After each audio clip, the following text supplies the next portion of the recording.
run, run, run, run, run, run. Run for grace through every mile. Scream for life with every smile. Together we stand, strong and true. Run for grace, we'll see it through. Run, run, run, run, run, run, run. Run for grace through every mile. In the morning light, we lace up our shoes, running with hope in a world we choose. For every heartbeat, for every life, we run for grace and scream for life. Run, run, run, run, run, run, run, run, run, run, run, run. Run for grace through every mile. Scream for life with every smile. Together we stand, strong and true. Run for grace, we'll see it through.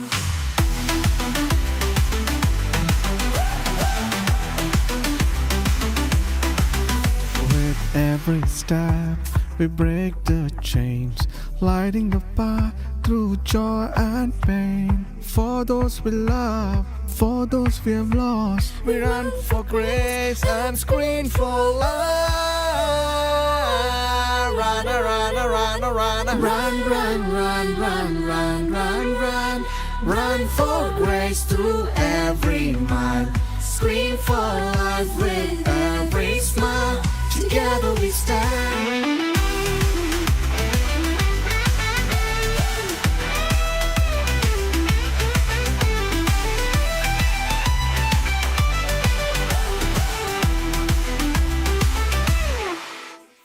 Run, run, run, run, run, run, run.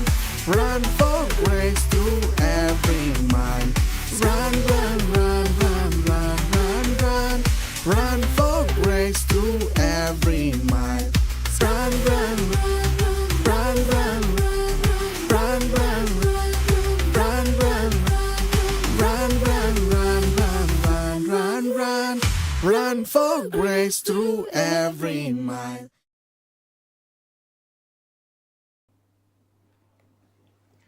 Good evening and a very warm welcome to all. It's my privilege to welcome Dr. Chinnababu Sunkavalli, the founder of Grace Cancer Foundation, who has managed to set the Guinness World Records in various avenues. Not just once, but 6 times. Yes, you heard me. 6 times. Indeed, a great achievement. He is the Clinical Director, Surgical Oncology, Senior Consultant, Surgical Oncology and Robotic Surgical Oncology at Yashoda Hospitals, High Tech City, Hyderabad. Dr. Chinnababu has been at the forefront of a mission that goes far beyond treatment, reaching out to the unreached, raising awareness, enabling early detection, and above all, ensuring that cancer care is accessible and compassionate. Through Grace Cancer Foundation, he and his team have touched countless lives not just in India, across the globe. We are here today not only to talk about the remarkable work of GCF, but also about an important aspect of cancer survivorship, that's palliative care, which is not just about easing pain, but about empowering patients, improving quality of life, and supporting families through the journey, in fact, throughout the journey. In addition, we will also discuss the upcoming Global Cancer Run 2025 to be held on the 12th of October at Gachibowli Stadium. It's a massive global movement that unites survivors, caregivers, and communities in the fight against cancer.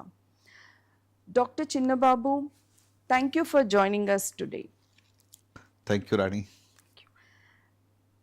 As we say, behind every statistics is a story of hope, a strength and survival, and today we explore how Palliative Care and Grace Cancer Foundation bring these stories together. To begin with, let us hear it from Dr. Chinnababu what inspired him to establish Grace Cancer Foundation and what is the vision that drives it today. Rani, thank you for this opportunity to have this show. As a cancer surgeon, I have seen the pain of the not just the treatment, but the toll that it takes on the families. I think that's where we realize that a lot can be done to raise awareness, provide access, and also make cancer care affordable. I think given these things, we thought that there is a need for us to alleviate the cancer burden in the communities. It's a simple but a powerful vision, right? Lovely. Yeah. So Lovely. how do we alleviate? So I think we work on four pillars as a mission. So the four are, number one is education. So raising awareness through education, right? So I think this Grace Cancer Run, the global movement, is part of that education drive which happens across the world. That is because lack of awareness itself is one of the reasons why people come very late and then they succumb to the disease. Right. So the first pillar is education through various means. Number two is early detection. I think that is the flagship program of Grace Cancer Foundation. Yes. The mobile cancer screening campaign right at the doorstep of an unreached person. I think that is a core work of the foundation, right? So the early detection part. And the third one is the treatment. For those who are diagnosed with this disease, we also look at providing them treatment, in the community hospitals, right? For example, Nizamabad, we have a cancer center, right? Yes. So that is the treatment part. And the fourth one is research and rehabilitation. So we focus on a lot of ongoing research so that we can, improve the care pathways for our patients. So with all these four pillars, our vision is how can we reduce the cancer burden? Maybe it is too much to say, maybe one day I want to be jobless. If we can reduce the burden so much so that we don't require so many doctors, so many oncologists to take care. So I think that's the big vision. Though it is simple, I would say it's a powerful one. Lovely. As in India, we have the Ashoka emblem, which has all the four lines. Similarly, I like the GCF's motto, that is all the four pillars. Yes. Excellent. Thank you. GCF is definitely reaching the unreached in India and beyond. Could you share some stories or statistics that reflect the impact of this outreach? Yeah, definitely. I think over the last 12 plus years, we've been able to reach to more than 14 million lives. Not just through awareness, but also through screening. Right. I think through screening, 1 million plus lives have been touched across multiple states in this country and even, some other parts of the world. So I think more than the statistics or the numbers, I think every life that we touch, yes, right? I think every life has a story in itself. Right. And I think that is really satisfying, right? Every single patient that we, identify very early disease, I think that is so unique and so powerful. So that keeps us moving and, keep on serving more people. So in that sense, the foundation has been raising a, higher benchmark year on year. Yes. Yeah, as you have seen over the years, I think Yes.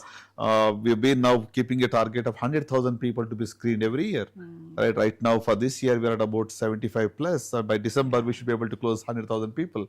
So I think that's how we're able to scale our operations using technology, using volunteer support. We're able to reach to multiple, communities across the world, not just in India, different states. So I think it's very satisfying and humbling to see how this movement started as a humble beginnings about in 2013 with a small group of people, how And this how has been it's- now kind of becoming a global movement. Yes. So in that way, it's really satisfying. Yeah. Absolutely right. I truly agree with what you said, that every patient who comes to you comes with a story. They Yes. have a story. Yes. That's amazing. And how you have been able to say that from a very basic level, how you have been able to take it globally, touching beyond 14 million lives is not a simple thing. That's amazing. How important do you think is awareness and early detection in cancer outcomes, and what specific initiatives especially GCF has taken to address this? Thank you, Rani. I think this is fundamental or the core of the work that we do, both awareness and early detection. Right? Exactly. So now, see, lack of knowledge, lack of awareness is one of the fundamental reasons why people come late. Right? Because people ignore, they do not know. So Yeah. just to give a small example, a painless lump, for a woman above 40 years, right? They may think that it is not going to harm them until pain ensues or until they have other symptoms in the body. Yes. So the people even do not know the importance of early detection. See, just to give you a small statistics in this front, more than 70% of the cancer patients in this part of the world are diagnosed in stage 3 and stage 4. With So, hardly less time for treatment. Yeah, survival rates are very poor as the stage increases. So early detection or early stage of diagnosis, you have the best chance of cure. So that's where I think early detection happens even before you have symptoms. That's where the importance of screening comes. Yes. Right? That's what I think the pioneering work of Grace Cancer Foundation is through the mobile cancer screening. Right? So not just awareness drives through the run, but the screening helps us in early detection. So the mobile buses go to the nook and corner of this, communities in this part of the world, and then they help in early detection of the disease. So I think this is a unique model, both in terms of awareness and also continuity for early detection through screening. Lovely. So throughout the year, see, the run is not just about an event to be done in October. Perfect. Right, but throughout the year screening happens. So there is a continued effort, and there is, I think that's where I think we make a difference in the communities through this movement. That's why I call it as a global movement. Right. I have a small question, for this. As you have said that most of the people who reach you, they reach you almost at the flag end of their cancer. Correct. Not even knowing that it is cancer. Right. So do you think that it is because of the society conditioning, what they have about the conservative approach, that it's only a small lump, how can I show my private part to a doctor, or a family stigma? Yeah. Is that something preventing them? No, definitely. I think you're spot on, Rani. The social myths that we have, right? So people kind of don't feel comfortable to come and show to a doctor many times unless it is too late. Yes. So in that sense, I think there is immense need to raise awareness.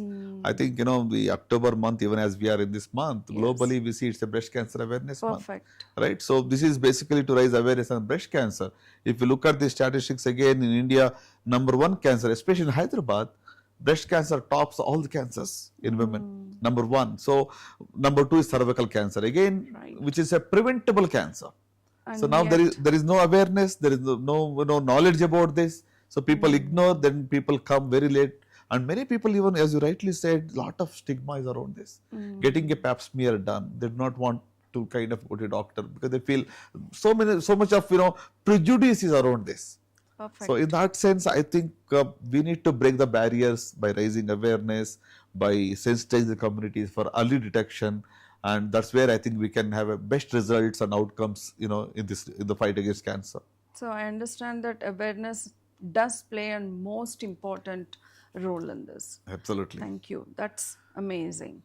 From the streets of India to the global stage, Grace Cancer Foundation is running a marathon of hope. The Grace Cancer Run is organized globally. Can you give us a brief insight about the nations and continents which are all part of this run, and what makes this 2025 run at Gachibowli Stadium unique? Wow. Thank you for asking this.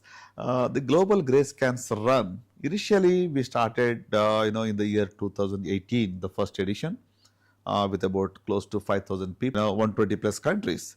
So now this year, I think it's going to be very unique because the movement has literally, every sense it's gone global.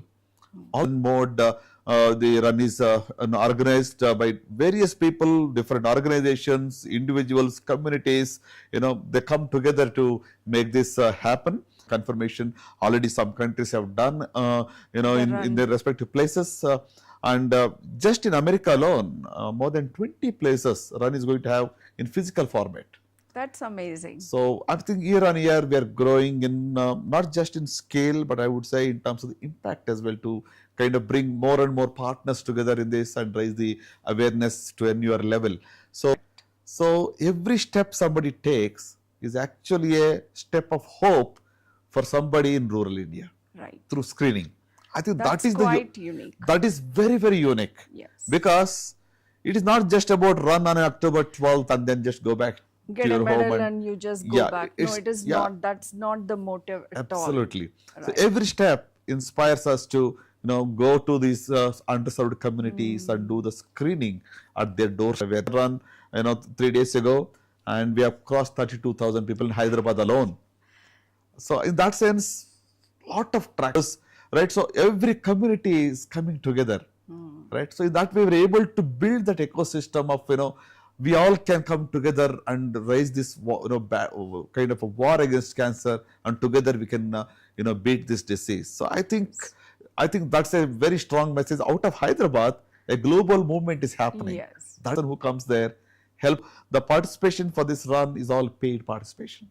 Running is actually helping one person get screened. So each one here is going to helping help screen one. Screen one.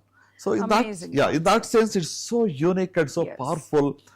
This is not like any other marathon, any other run, but this Right. is a movement, right? It's not just about kind of a 2K, 5K, 10K, but every stake they are coming and they are running and they're saying this is a message of hope. Yes. That we can beat this disease. The message is very loud and Hyderabad all alone, but as you rightly said, 130 countries being part of this. In fact, I can say that UN has just 197 countries as part of it.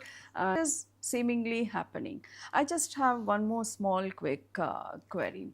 From 2013, when GCF was launched, to 2025, what is that massive shift you have seen? It could be with by GCF and countering cancer.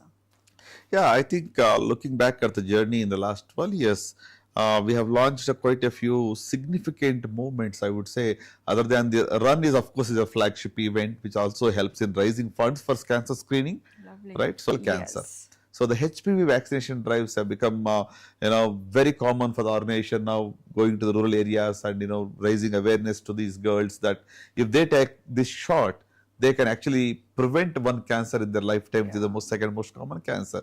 So the HPV vaccination drive, the mobile cancer attention, Yes. and thereby we're looking at the lifestyle and looking at the association with this disease and how we are able to make a difference. In fact, let me tell you, Rani, that we are able to actually make a study on the impact of GCR, the cancer run itself, Yes. and the lifestyle in this part of the world.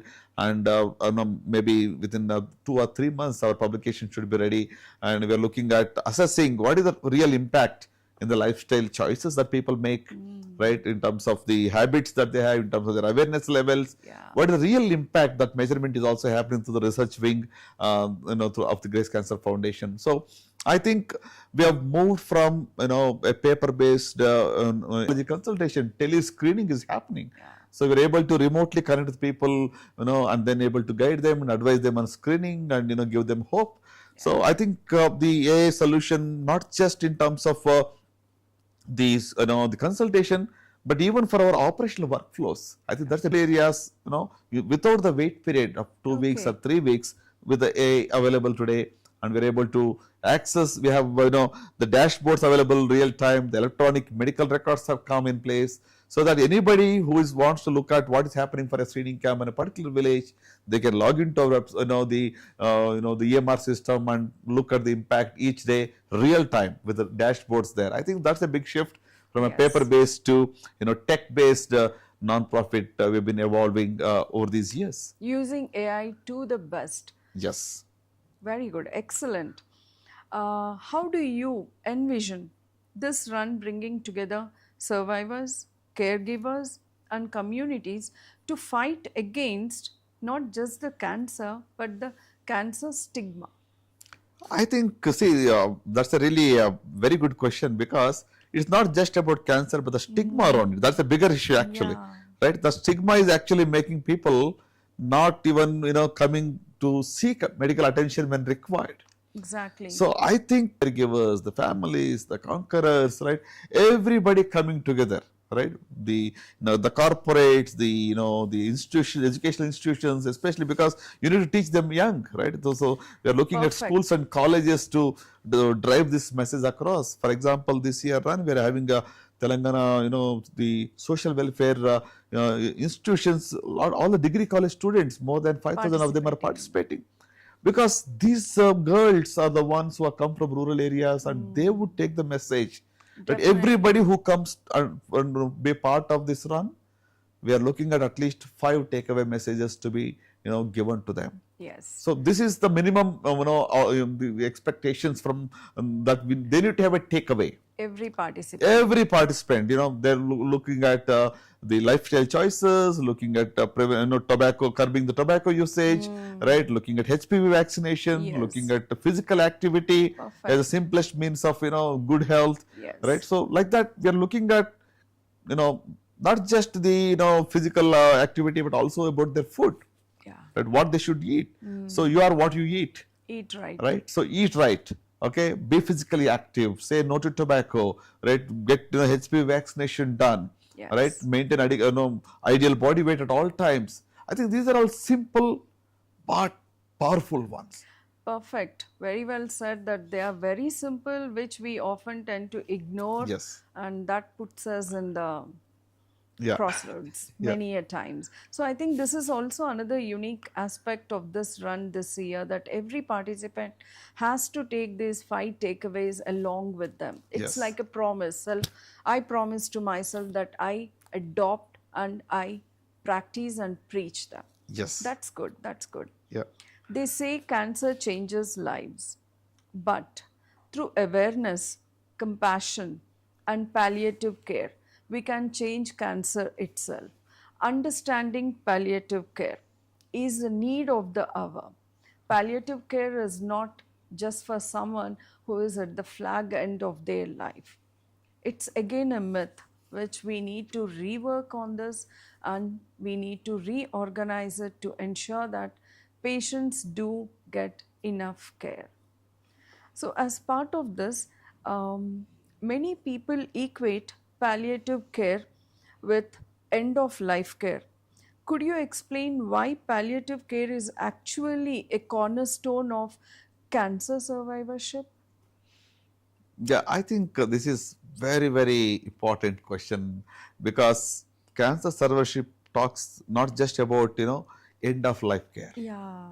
Many people think that palliation means it's just terminal ill people, just take care of their pain at the end, give them a dignified exit. No, it is not the case, right? So palliative care is actually giving a better quality of life all through, right from diagnosis, right, till the end of life, right? Of course, end of life care is also part of palliative care, but there's a big whole spectrum of things that we do, other than just end of life care. Yes. So palliative, palliate, the word itself means quality of life. So it's important for us to understand that there are so many dimensions to this word called palliative care. It's not just reducing the pain, but looking at the side effects, looking at the how What they're able kind to of, cope up, yes, the emotional care factor, the psychosocial factors, right? Not just for the patient, Exactly. but for the caregivers. Yes. I think this is most neglected part. The caregiver actually as much requires support in this journey. Yeah. I think that's where we need to look at how can we really support them and encourage them Yes. in this journey. Yeah.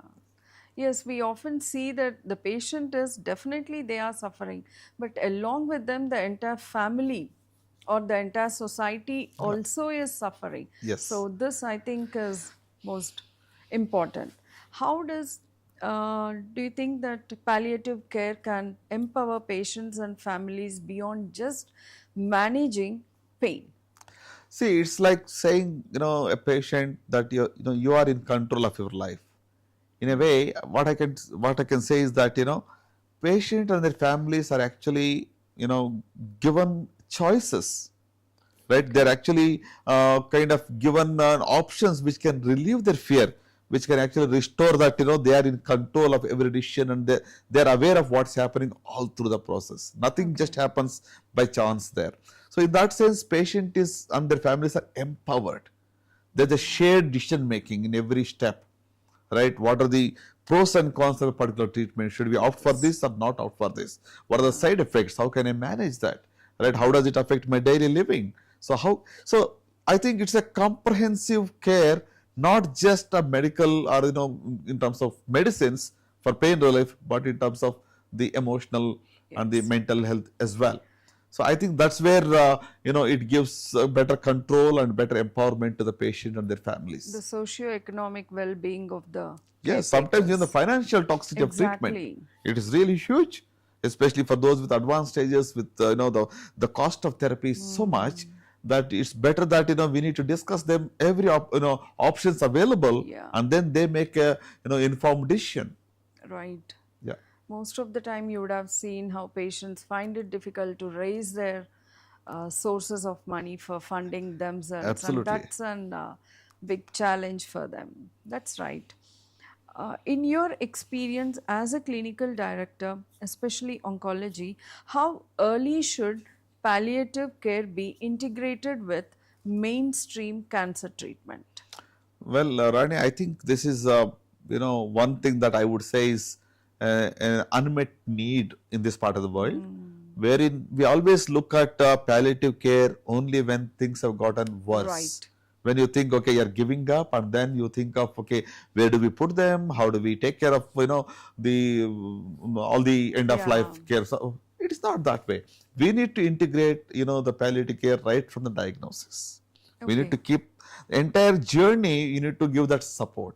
As I said, palliative care is not just end of life care, right? So giving them hope, encouraging them, emotional support, right? To be at least to be able to spend some time with them, giving them empathy with them, and to be able to converse with them, to be able to understand what are their thoughts, and that shared decision making at every step is important. So in that sense, I would say right at the beginning, at the diagnosis step itself, if we can integrate, I think there will be much better outcomes and better expectations and better satisfaction, both from the healthcare provider and also the patient. Yeah, I think most of the time we do see that there's always only the sympathy factor for the patients. Yeah. Oh, yes, pain, but not the empathetic Empathy.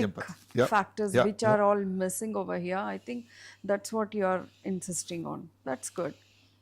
So, if you see that, Dr. Chinna, in India, what do you think are the biggest challenges we face in providing palliative care, especially in the rural or in the what you call them the underserved regions? Yeah, definitely. I think this is, as I mentioned before, it's an unmet need. So the biggest challenge is accessibility.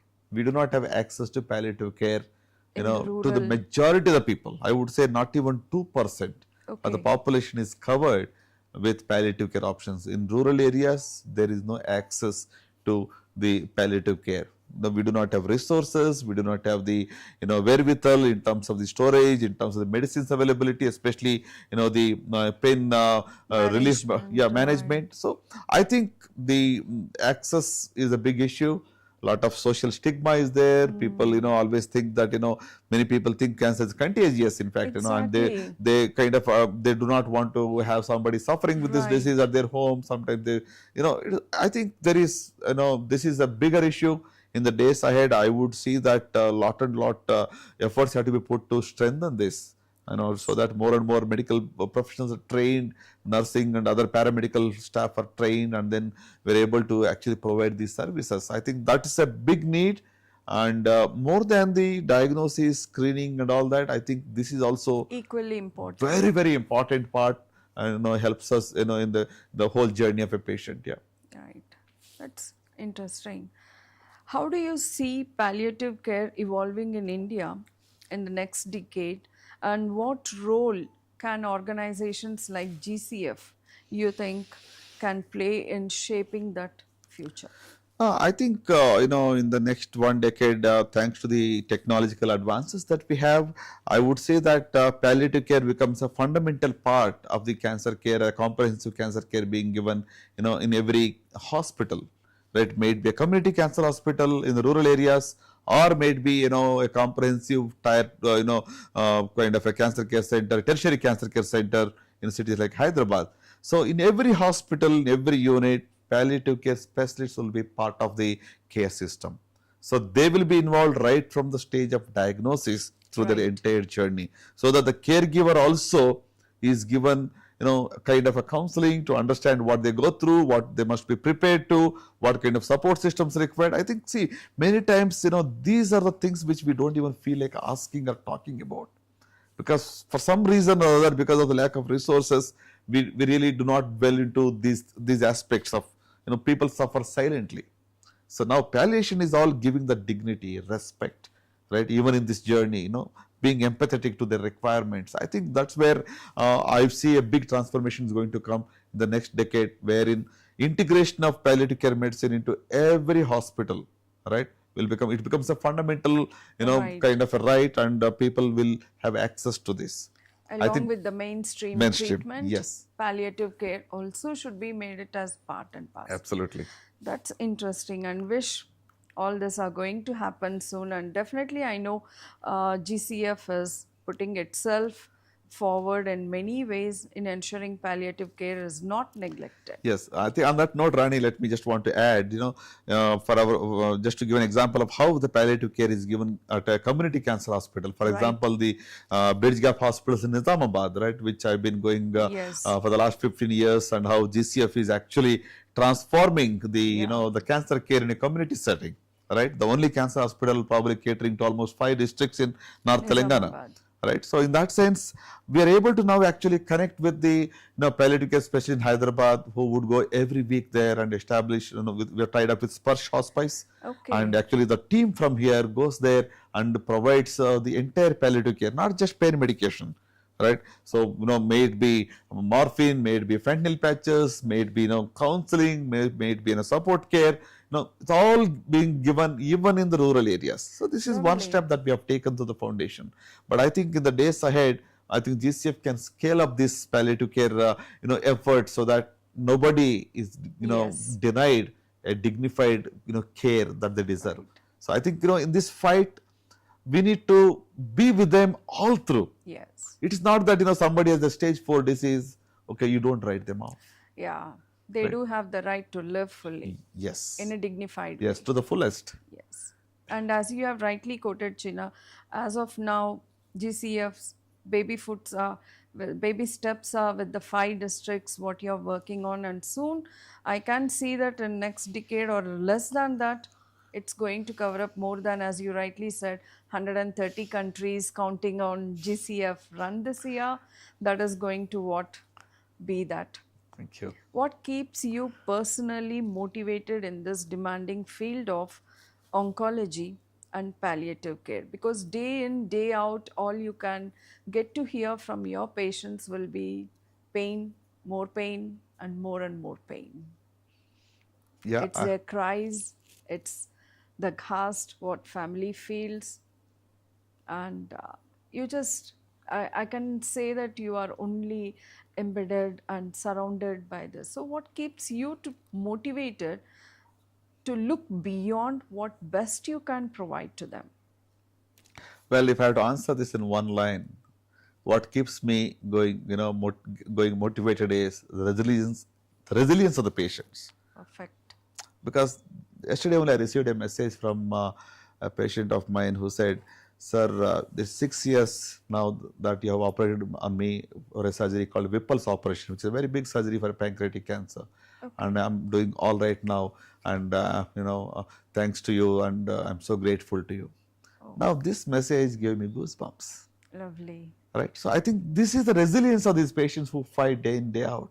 Right. In spite of dealing with this pain, in spite of the people coming to my chamber as if I'm giving them a death sentence, Oh, they look at my lovely. eyes, say, "How long will you live?" Right. That's a common question that comes. They whisper in our eyes, into our ears, and they don't want the patient to know the diagnosis. With all this happening, when these people fight, the resilience with which they come back to me, when the follow up with, some vegetables that they grow in their field, they come with their sweet pocket that, they cook and they bring. All these are all, I think, they're priceless gifts, they Yes. actually looking at their spirit. You feel motivated that, you need to give more hope to these people. And Right. that keeps us to, keep pursuing, the calling. It reminds us that, the why you chose this path, right? I had many options of choosing any specialty of my choice in the entrance, but, it was my calling that I should address this problem of cancer. And now these patients remind me that, my calling, is right, and what I am doing is right. So in that sense, I feel a fulfillment, Yeah. a satisfaction, and that keeps me going even as we try to save lives through the, Yes. the profession that, we have been called for. That's so beautiful, and that's really emotional connect what you have, that you have seen that patient almost on the deathbed, and now you see the patient bouncing back to life, and that's nothing less than a Yeah, motivation. I mean, let me tell you, Rani, see, this is not just that every patient is successful, every patient is Yes. living. It all depends on various other factors like the stage of the disease, Yeah. all those. But in and through this, we're actually part of their journey. We become so close to them, we become like their families. And in fact, I've attended many funerals of my patients. Oh. That's how you get, kind of connected with them, and, Yes. you're with them, encouraging them in this journey. So I think the resilience of these, conquerors keeps us to, continue the calling or the mission for which, we are called for. I know.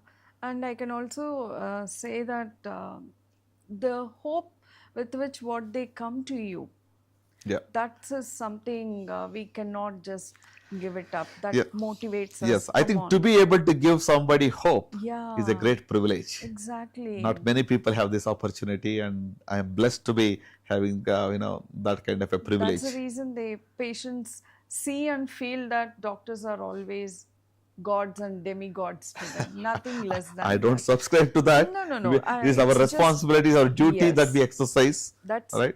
your But with simplicity. empathy, we need to exercise that, Yeah. being cognizant of what they go through, Yeah. not just doing it as a mundane task, Right. but to be, involved in their journey and to care for them. I think, the AI is today, we're talking about so much about AI, but one thing that I say, if AI can, save time, what will you do with the saved time?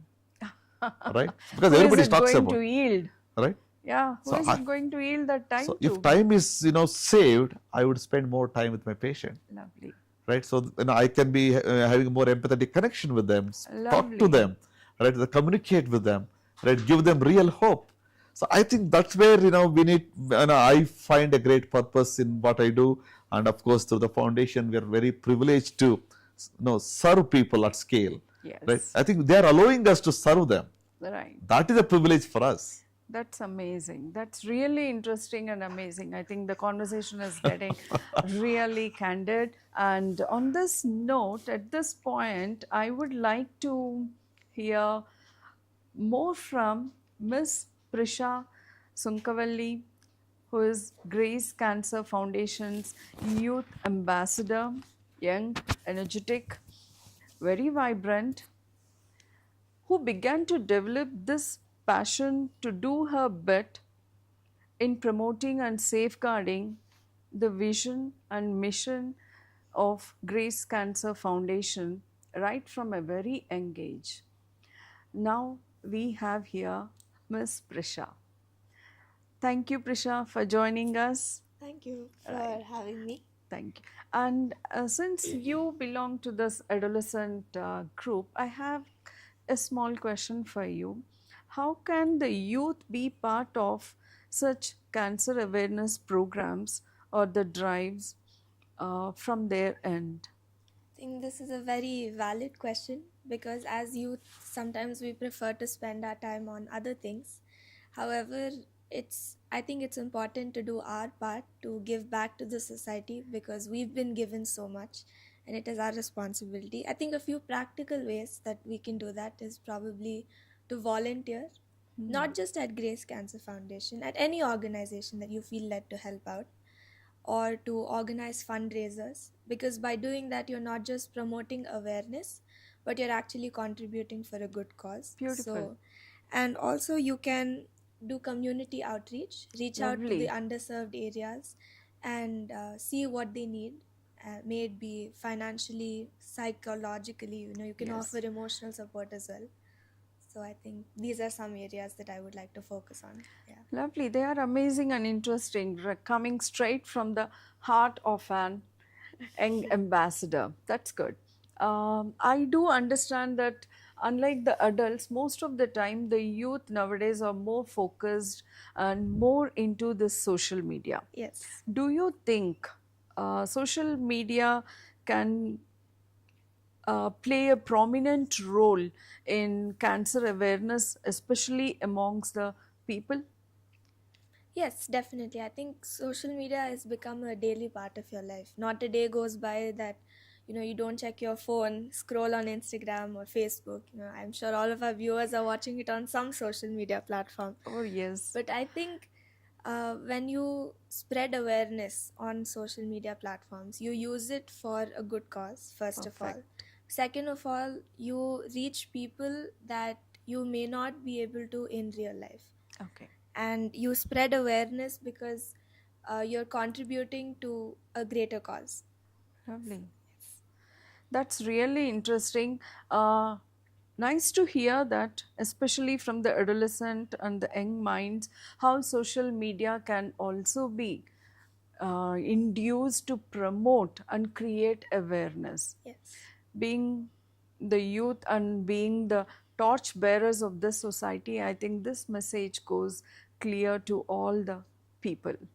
Yes, you do enjoy your part in the social media, but also try to do your bit towards the society using the same social media, Yes, absolutely. especially in promoting awareness, which, as doctor has already mentioned, that most of the people lack this awareness and they become the victims of this deadly disease.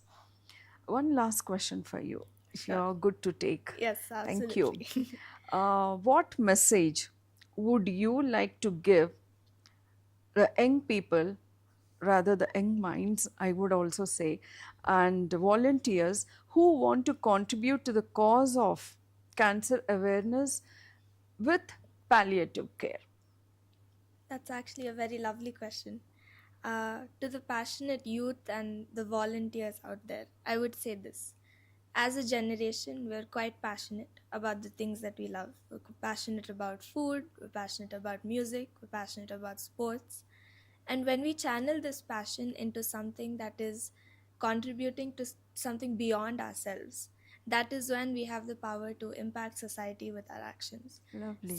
And that can be by taking the smallest of steps. It can be telling your female classmates to get vaccinated against HPV, or reminding your elderly mother that she needs to get screened for cancer so that she doesn't end up in its clutches. Right? So when you take those small steps, you're actually ridding society of these so-called stigma that hold us in their clutches, so that we break free and we can strive towards a cancer-free society. Impressing. Very much. One just last one question. Do you strongly believe that lifestyle changes can alter cancer? Yes, absolutely. I mean, as doctor has already mentioned before, uh, our life. Especially coming in from the youngsters. Most of the time, we find the youngsters more fancying about the fast foods, or not just fast foods, maybe the use of substances Correct. to handle their so called stress, to handle the so called depression mode, which they talk about. Right. So, do you think by altering this, we can definitely, what you call, fight cancer? Yes, definitely. Because when we make that conscious choice to stop using a certain substance or to stop certain practices in our lives, we're not just contributing to our health, we're contributing to the health of our future society as well.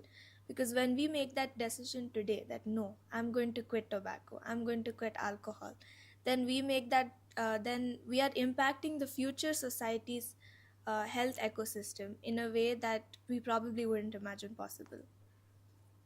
Excellent. That's a lot. I think this is a very strong message from an youngster going into the, not only just for the youngsters but also for the adult community. That's really well said, Prisha. I really appreciate, and you truly sound to be the young ambassador for GCF. Thank I you. think that trophy goes only to you, right? Thank you, Prisha, for joining us. Thank you for having me. Dr. Chinnababu, I have one more question for you.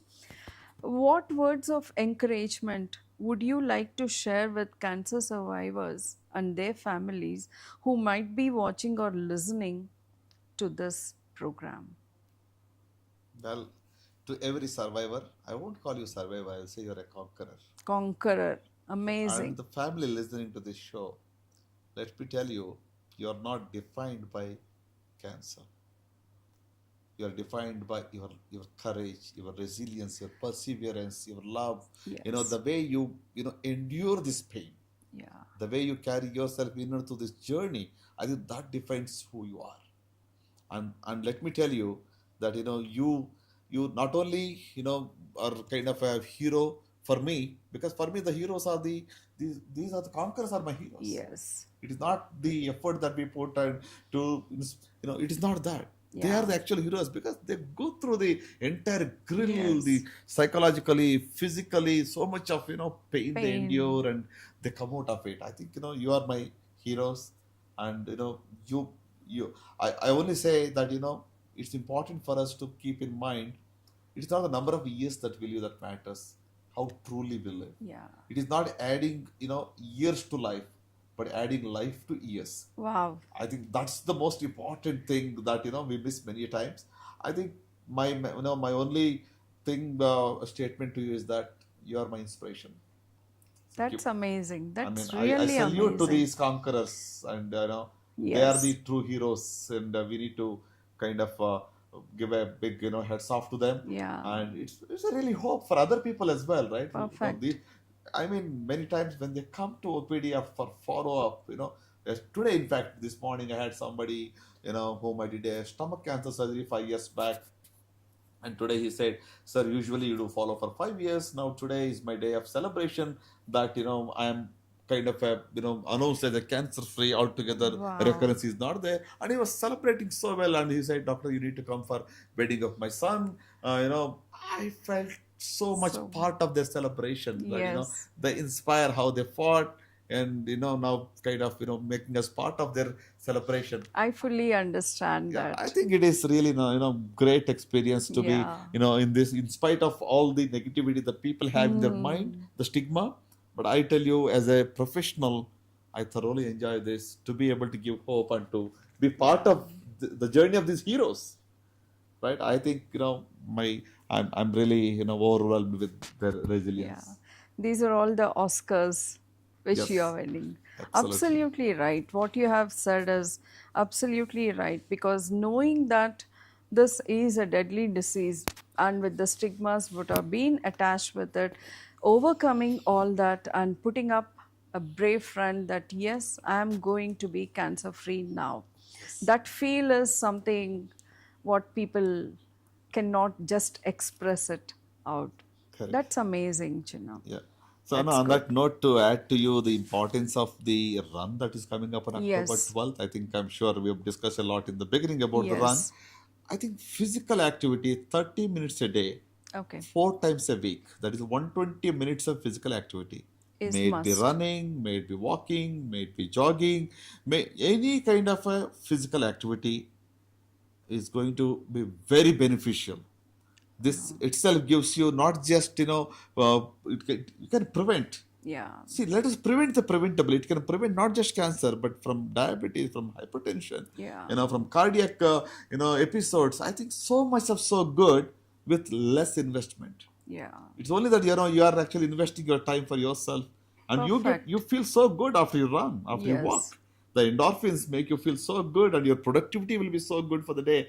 And at scale, let me tell you, Rani, even for those who are watching on this platform, for a country like India to be more productive, I strongly urge all the viewers to embrace physical activity. Yes. If only we do this, right, just 30 minutes a day, 4 days a week, the country's productivity will increase. Our health Lovely. indices will increase. Our economic burden would come down. And we will, as a nation, be much more powerful, much more, what do you say, resilient with all the uncertainties happening around the globe today. I think as a nation, we need to be a fit India. For that, I urge everyone to make this simple discipline, simple commitment that at least 4 to 5 days a week, I will spend 30 minutes on myself. Right. Right?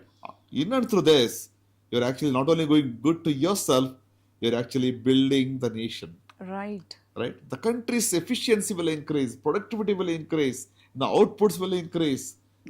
I think that's where the physical activity, this run that we have chosen up as one of the means to tackle this disease of cancer. Yeah. I think it's a very meaningful and Right. yeah. That's something as an example itself that yes, you are a real Indian. Come on, be a fit Indian. That's perfect. I totally agree by what you have said. I think 30 minutes a day, at least 120 minutes a week should not be really that difficult for any one of us, but we should be keeping that as part of our routine. Now, as As part you- of that, I'm reminded of what Ratanji is told. Ratan Tataji mentioned, if we ever have time with you, spend it on your health first. Yes. If you still have some time, spend for your family. If you still have time, spend it for your job. Lovely. Most of the times, actually, we do the other way around. Yes. So it's important to, love yourself in terms of taking care of your body. Right? Unless you take care of it, you will not be more productive, you will not enjoy good health, and you will spend so much of money afterwards. Right? See, today, what kind of food the youth are eating, right? Number of cafes, number of, the restaurants that have come up in this part of the world. If The you look fast at that, food culture. yes, the junk food, the fast food, so much, unlimited buffet system. You just Exactly. eat whatever. Garbage goes in, garbage comes out. Yeah. You go. It's not just for tech, but even, so you are what you eat. I think let's be mindful of what we eat. Let's be careful about our, physical activity. Yeah. Let's, spread the hope that cancer can be conquered by simple means. It is a preventable disease to majority. I can say 40 to 50% of the cancers are preventable just by avoiding tobacco. Yeah. See, And its products. Absolutely. So I think these are all simple ones, but discipline is required to practice them. Yes. And then we can make a huge change for the country as a whole and the globe as a whole. Because for me, what pains is we lose close to 2 million lives every year globally. And most of them not following, not adhering to any of these simple measures. And what is still painful is 75% of the cancer deaths are going to happen in the next 5 to 10 years in low and middle income group countries. So which can be prevented, which is scary. It is very scary. It is very scary, yes. So I think we can together,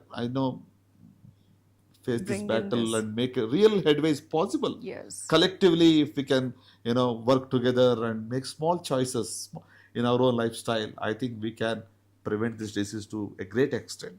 Yes, definitely. I think this is the need of the hour, that when you have 40 to 50% of it to be controlled by your own self, I think one has to be very watchful and mindful of this. That's really very good message for all of us. On this note, thanking Dr. Chinnababu Sunkavalli for sharing your time, your insights and your vision with us today. From our conversation, it is clear that palliative care is not just a medical service, it is a philosophy of compassion, dignity and empowerment. Through these tireless efforts of Grace Cancer Foundation, hope and healing are reaching every corner of our society. As we look forward to the Global Grace Cancer Run 2025, let us remember that every step we take is a step towards awareness, early detection, better care, and stronger support for cancer survivors and their families. On behalf of all of us here, I extend our deepest gratitude to Dr. Chinnababu Sunkavalli and the Grace Cancer Foundation team for reminding us that cancer survivorship is not only about years added to life, but life added to years, as rightly said by Doctor himself. Thank you, and we wish you the very best in this mission. Thank you all. Thank you. Thank you. Run, run! Run, run! Run, run, run, run, run, run, run. Run for grace to every mile. Scream for life with every smile. Together we stand, strong and true. Run for grace, we'll see it through. Run, run, run, run, run, run, run. Run for grace to every mile. In the morning light, we lace up our shoes, running with hope in a world we choose. For every heartbeat, for every life, we run for grace and scream for life. Run, run, run, run, run, run, run, run, run, run, run. Run for grace to every mile. Scream for life with every smile. Together we stand, strong and true. Run for grace, we'll see it through.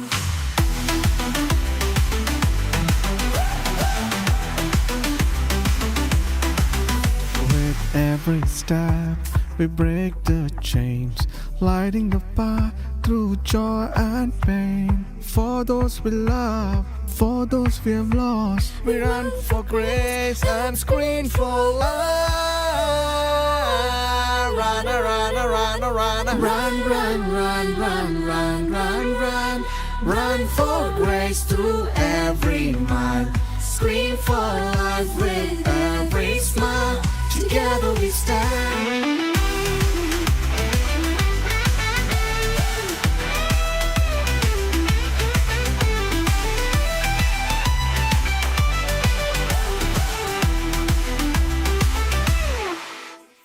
Run, run, run, run, run, run, run.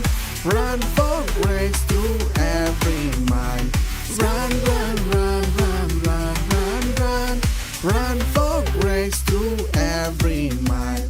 Run, run, run, run, run, run, run, run, run, run, run, run, run, run, run, run. Run for grace through every mile.